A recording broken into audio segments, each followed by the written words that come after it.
Now, Dr. Ranjeet Brar is with us from the beginning of the coronavirus pandemic. He's had a rest over the last couple of weeks, but we had to bring him back tonight because there are developments in this story, and I'm glad to say that he joins us now. Dr. Ranjeet, welcome back.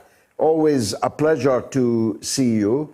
Are we in a third wave? Is the Delta variant, formerly known as the Indian variant, a real and present danger to the June 21st Freedom Day, in your view? George, thanks for having me back. Good to be with you. Sorry to be discussing this once again. I think yes and no. The Indian variant clearly is real. It's caused a lot of chaos in India. And what we've seen throughout the pandemic is anywhere that the virus really runs rampant out of control, we're likely to see the emerging of a slight variant strain. There are, as we've said many times, more than 4,000 variants. But this India variant, the Delta variant, B1617.2, does now seem to be responsible for around 60% of new infections in Britain. So it's become the dominant variant here. But before getting carried away with that fact, I think it's really important to examine three questions. One is, is it more infectious? Is it more dangerous? And, to what extent does it have resistance to vaccinations? And what we seem to be seeing is that, yes, it is slightly more infectious. There are variations on exactly how much, but a little bit. Is it more serious? Difficult to say. There's only very mild evidence to suggest it's in any way more serious clinically.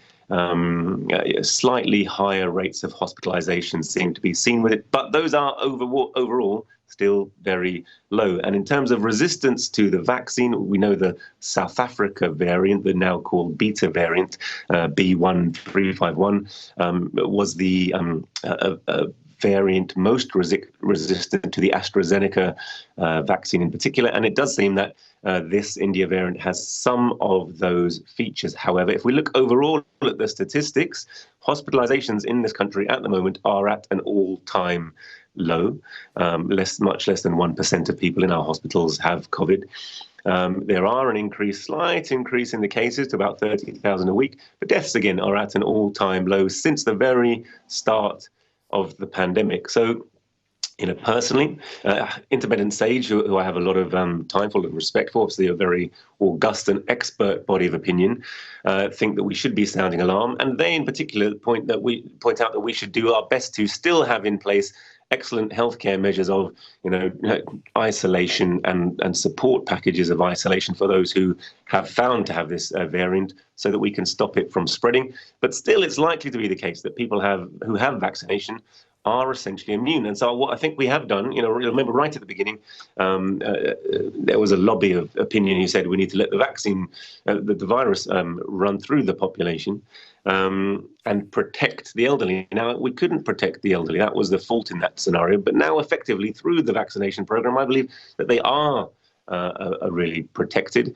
and that we have effectively uncoupled the spread of the vaccine through the remaining population who are able to get it from those worst effects of hospitalizations and deaths. Of course, we'll have to see in reality whether that's the case. But my personal feeling is this is not a third wave of the kind of magnitude that we saw in other countries, or indeed with our second wave here, George. So if you were the health minister, and I so wish you were, would you be going full speed ahead on the 21st of this month, or would you retain some of the restrictions? I personally would ease the restrictions, but equally, it needs a careful process of monitoring and vigilance. I do think it's a real problem, and we should be testing and isolating people who have that variant, supporting those who are economically most marginalized so that they can do that to stop its spread. But absolutely, I would personally continue as we currently are with easing of restrictions, George. Now, let me ask you, if I may, taking advantage of your being here, it's a different subject. I read somewhere that in a matter of days from now, the NHS is going to sell all of our data and details. What could you tell us about that? That is actually true, George. So on the 21st, the NHS data, all data taken from the time of your birth records, right up until the time of your death, and that would include maternity data, includes data of your mental health, data of your sexual health, data of your sexual preferences. So all kinds of extremely sensitive data that really you would only share with your GP on the basis that they're going to use it, or health professional on the basis they're going to use it to help to treat you, has become a valuable commodity and resource for a couple of reasons. One, for research, and that's how we're being encouraged to think about it. But there's another emerging threat, which is that, increasingly, as waiting lists increase, before the pandemic, waiting lists were already at an all-time high. Coming out of the pandemic, we know that waiting lists are about 5 million people in our country waiting for operations. And the president of the Royal College of Surgeons weighed into this debate this week in a slightly unhelpful way, I think. He said, look, if people come back to the NHS as they're doing, there's going to soon be 10 million people on the waiting list. And he said we need a radical solution. We need to think like grown-ups about this. And he pointed at increasing specialization and separation of surgical services on the one hand, and to carry on with our relationship with the private sector, where we've been giving away actually tens of billions of pounds to the private sector to subsidize them during this time. Now, the private sector themselves say the largest and most profitable section of healthcare, which is growing at the moment, is the self-paying sector. And you can see those things are directly linked. If there are 10 million people waiting for operations, and some of them may be relatively routine, but many of them will be life-changing, and some of them will be life-saving operations. And if you're waiting for those and you simply think, well, whatever I've got, my health is the most important thing, I just need to get around this incredible wait, no matter how much you might support the NHS, that's the reality you're presented with. Of course, people will go into the private sector to try and look for a solution to try and get around that queue. And that queue has not come out accidentally. That's become as part of deliberate policy by reducing capacity, and now having sufficiently reduced capacity that people are waiting for ambulances, people are waiting for operations, and the answer they get is to their complaints, oh, well, sorry, we were busy, sorry, we don't have capacity. So those people are being forced into the private sector. Now some of them will self-pay, some of them will have insurance. And insurance companies currently rely on, if you've ever gone through the process of insurance for a mortgage, but equally it's the same for health cover, they will rely on a questionnaire that they give you, a very detailed questionnaire, and what they will tend to do is exclude you from coverage from all the conditions you have already had. So all this data, which is going to go to unknown third sources, but something that's been very clearly driven towards, it will be available for sale. And it's quite clear that currently we're looking at the reorganization of our healthcare system, and large insurance companies are coming into the management of these clinical networks. Clinical commissioning groups have been running by health boards, and the insurance industry and private medicine will have a large part to play in those. And they will be the ones actually making the running, both in the NHS and increasingly outside the NHS. And for them to have overall access to masses of patient data is clearly going to be key for them to be able to derive maximum profit. But it's not going to be key in either protecting information of patients who have quite legitimately surrendered it to their healthcare professionals to help them be treated. That will not be respected.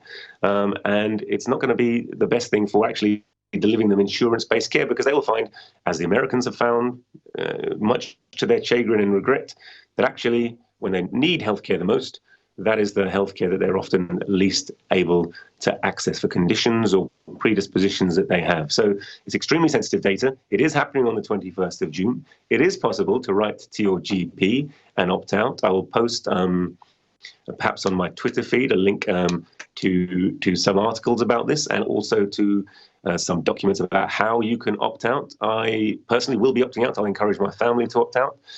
It is part and parcel of a number of packages delivered by a series of administrations, Labour and Tory, aimed at persistent privatisation of our NHS. I think it's a really clear and present danger to patients and to our NHS, George. Well, you could knock me down with a feather, and it's my own fault for not knowing that. I assumed the data we're talking about was anonymized, but from what you say, medical information about me that I imparted to my doctor is going to be sold for profit and used against me. And why didn't the Labour Party and the opposition in Britain, why didn't the unions run a huge opt-out campaign if you can opt out? I think I think it's a good question. I think the publicity has been very low. So until very recently, this has been speculation. There was, again, similar to other changes, like the clinical networks we've been talking about, which are meant to be just for clinical excellence, but in fact are driving towards privatization. There have been low-level advertising and, if you like, public consultation. There has to be some public consultation. They simply put it on the NHS website. It's obscure. It's hard to find. It's not been widely publicised.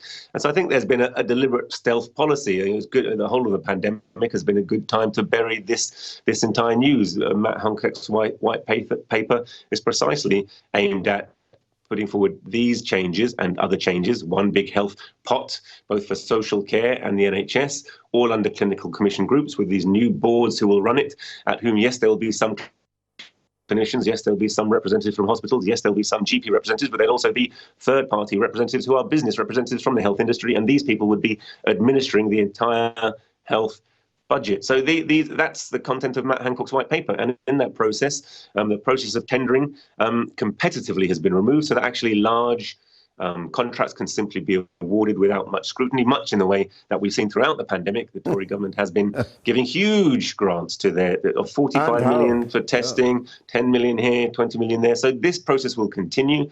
It's more opaque, it's more corrupt. And it will become the norm, and it will not help us to access excellent healthcare. It will jeopardize our information. It won't be very clear or transparent where that information is going or who has it. But the clear beneficiaries and drivers behind this are the big insurance lobby. And we know Sir Simon Stevens, who was a sign of United Health. He was the chief executive of their international expansion department, specifically targeting how do we access new markets in large state-run sectors. And then, lo and behold, he comes and he's running the NHS. He's announced he's going to be retiring from his current position as the chief executive of NHS England. Step down. I thought that would be the end of his story. Maybe he'll get his lordship and retire. But no, it's also seen on Hansard, there's been a record of consultations suggesting that he may, in fact, end up as the minister overseeing not just the health system, but the health system and the social security system as they're merged, but on the basis of self-payer, increased insurance penetration and increased privatization. So he'll continue to have a very major role, despite his very clear conflict of interest that he's been the chief executive for 10 years and no doubt remains intimately linked with the private health insurance lobby. And did Labour oppose this? And if they did, how come I didn't notice it? Labour have never opposed this. I mean, you'll be aware of my friend and campaigner Bob Gill, his excellent documentary, The Great NHS Heist, in which he highlights some of these issues. During that time we was making that documentary, he actually went to Jeremy Corbyn's secretary, shadow secretary for health, laid this all before him. Jonathan Ashworth, I believe it was, he may still be the secretary of shadow secretary how could we of tell? State for Health. Yeah, but it absolutely is like a non-entity. So he had no interest in it. There was never been under Corbyn or under anyone else any opposition to this from Labour. So Labour essentially present this as a fait accompli. We've got to be realistic. We've got to just work within the boundaries of what we can do. And therefore, they don't really even raise it in questioning. They don't even, raise it to voice opposition, even symbolically, let alone have an alternative policy. So it tends to be the case that there's been a very clear handing of the baton from John Major, from Thatcher, John Major, to of course, under Blair years, PFI and all of the extensive penetration of capital and the extraction of profit from the NHS was really ramped up. And that's carried on throughout the subsequent administrations right to the present day without really a murmur or a whisper from any of the Labour Party's MPs, and certainly not from their front bench, George. Amazing. By the way, here's the opt-out, NHS data opt-out website, your-data-matters.service.nhs.uk.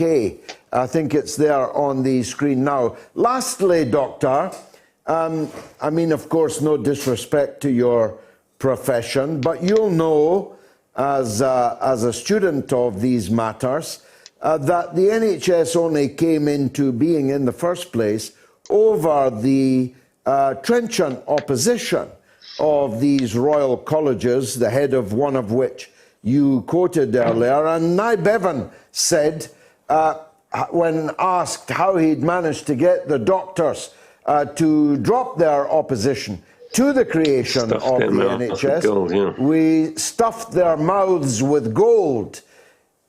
In the light of what you've just told me, are some of these doctors' organisations hungry for a bit more gold? It's no secret, George, that the very top echelons of the medical profession, whether that's the British Medical Association, whether that's any of the royal colleges, end up maybe as lords if they play their cards right. They help the government with their policy. They provide a respectable and trusted face of government policy, and then they are in turn rewarded. And that's, of course, tends to be the same small fraction who benefit very greatly from private practice. I'm not suggesting the abolition of private practice. It's hard to abolish private practice while you have private housing, private health in general. So, but what's quite clear is those people who benefit greatly from a system of increased privatization see that their interests run one way and perhaps don't acknowledge to themselves that the interests of the patient, the country, the workers, of the workers class in general run in quite a different direction. I mean, I have read accounts of GPs predating the NHS, when it was an act of charity to go and visit a sick child, when doctors would engineer the situation not to embarrass their patient. They'd leave their gloves or their hat behind in a home so they'd have an excuse to go and pick it up and re-examine a sick child. Are we really wanting to go back to that state of affairs? I mean, I've already seen that some hospital staffs are in such kind of skeleton situation that they're unable to cope with just the basic demands of the people calling upon them. It's increasingly hard to get an NHS appointment. Matt Hancock has been actively promoting Babylon Health, essentially an app that you talk to that replaces doctors valued at billions. So there's constant, a stream of ideas how to denude the NHS of funds and put them into the hands of wealthy corporations. And of course, just as when you want to overthrow or dominate the economy of a third world country, you need someone inside that country who's going to cooperate with you, who's going to be your puppet. Yes, there'll be a faction of well-heeled, relatively well-off members of the profession who will go along with it. They're not the majority. The majority care, deeply love and the NHS. I think it's a great honour, as I do, to be able to see patients, to treat them free of charge. I've never had to, in my whole life, literally saving thousands of lives, performing thousands of operations, never had to worry whether my patient could afford the treatment, only ever considered what was in their best interest. That's a situation I very much want to preserve.